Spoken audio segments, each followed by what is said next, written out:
Okay. So, gawin natin siyang golden brown, no?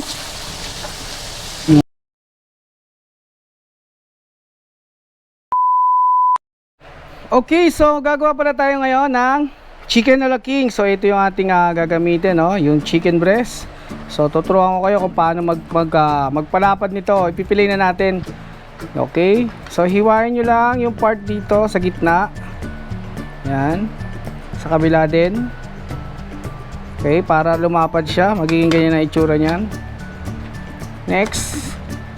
Kabila. Okay. Yan, para malapad at masarap iprito, no? Kabila, ganun din. Yan. Okay. So, ganito na yung itsura ng ating fillet, no? Yan, malapad yan. So, gagawa naman tayo ngayon ng sauce. So, ang kailangan natin, isang pirasong itlog. Okay, lagyan nyo dyan. White pepper.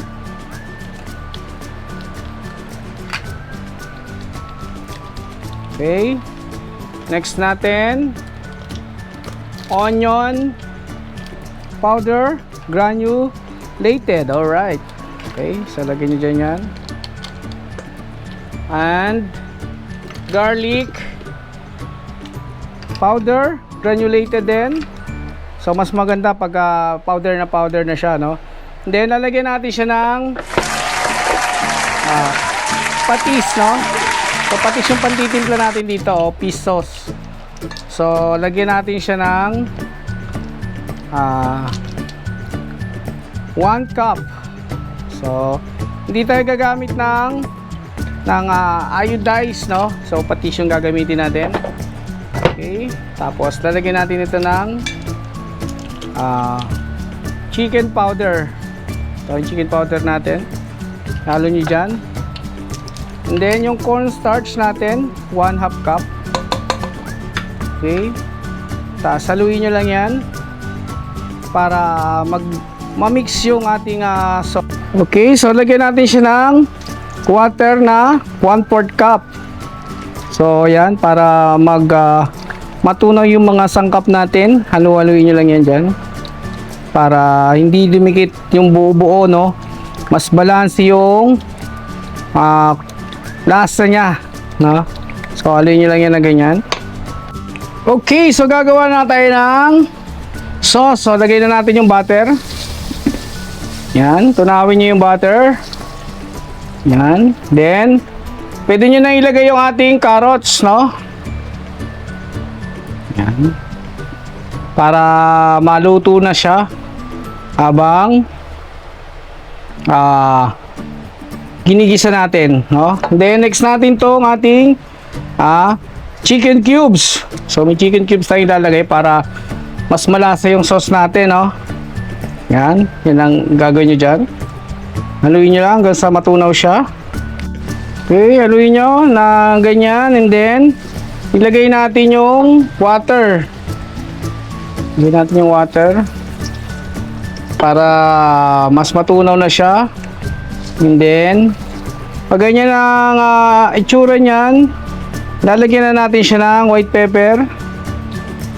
Okay, white pepper.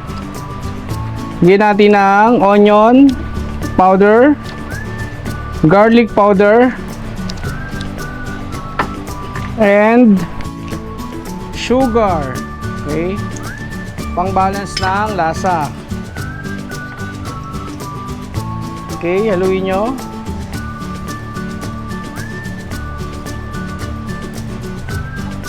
So pag ganito na yung nakulo na yung ating sauce, so lagyan na natin yung harina dahan-dahan para kailangan kumukulo siya pag nilagay nyo yung yung harina para hindi siya masyadong magbuo. Antayin natin yung matunaw. Okay, haluin nyo lang yan hanggang sa matunaw siya. Okay, okay, no? Pagka ganito na yung itsura ng ating sauce, no? Lagyan natin siya ng all-purpose cream. So, lagyan natin siya. 3 tablespoon. Yan. Okay. Haluin nyo. Sasamayin nyo natin itong ating parsley. Yan. So, once na matunaw na yan, pwede na natin yang i-serve. So, ganyan na magiging itsura ng ating sauce, no? Magwa-white, creamy white. Okay, so ilalagyan natin ng breading yung ating chicken fillet, no? Na marinate natin kanina. So, ang ginawa natin dito, marinate natin ng 15 minutes, no? So, dapat naka-coated lahat, no? Gamit natin dito ay harina. So, kanina yung cornstarch para na sa pagpapakapit. Okay, check natin. Okay. Isa pa, lagay natin. Kasha.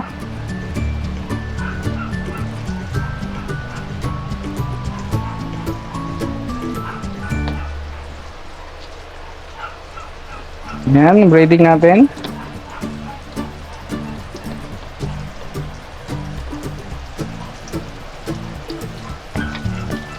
Tignan natin konti.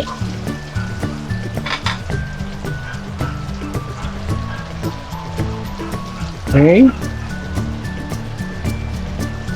Gusto natin. Yan. Sakto ang prito natin. Okay, so pag ganito na itsura ng ating chicken. Okay, so pwede na to. Ito na to, no? Golden brown na yan. Yan. Sakto lang yung ating luto, no? Dapat ganito lang yung itsura niya. Okay!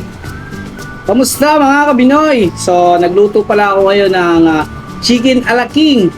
So, ito yung ating chicken a la king style. So, napakamura at simple lang, no? More or less 300 pesos. Meron na kayong masarap na chicken a la king.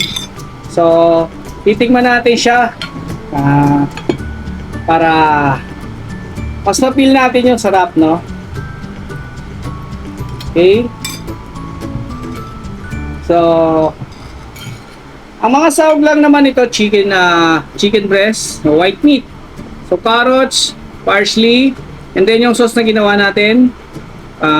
Sundan nyo yun sa description, makikita nyo kung paano ginawa. So, ang sauce naman natin noon ay powder na ground pepper, tapos powder na garlic, powder na onion, tapos bigyan natin siya ng nor cubes, butter, harina, and water. So ito na yung kinalabasan. So pwede na ito na pambaon, no, ng mga estudyante, at lalo na sa mga okasyon. Napakasimple, masarap din to na ulam. So, check natin yung ginamit natin dito harina imbis na cornstarch. So kasi malinamnam yung ating chicken pag harina ginamit, kasi masyadong crispy pag cornstarch, no? So ito ginamit natin harina.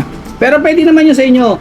Depende sa gusto nyo. Kung gusto nyo mas crispy, pwede cornstarch.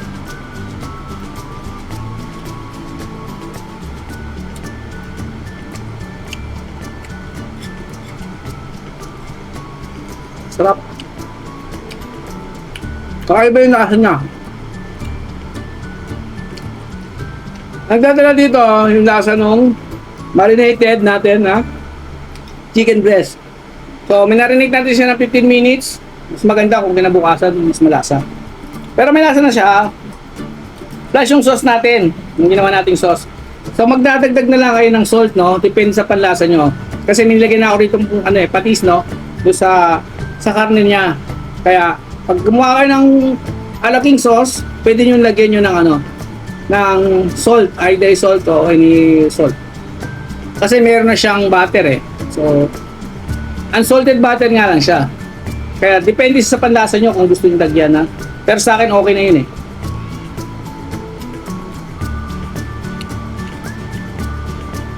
Masarap siya. Sakto nga eh. Hindi siya maalat.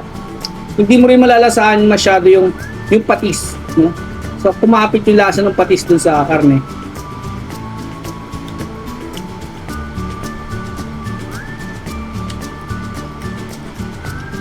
Masarap to sa ano?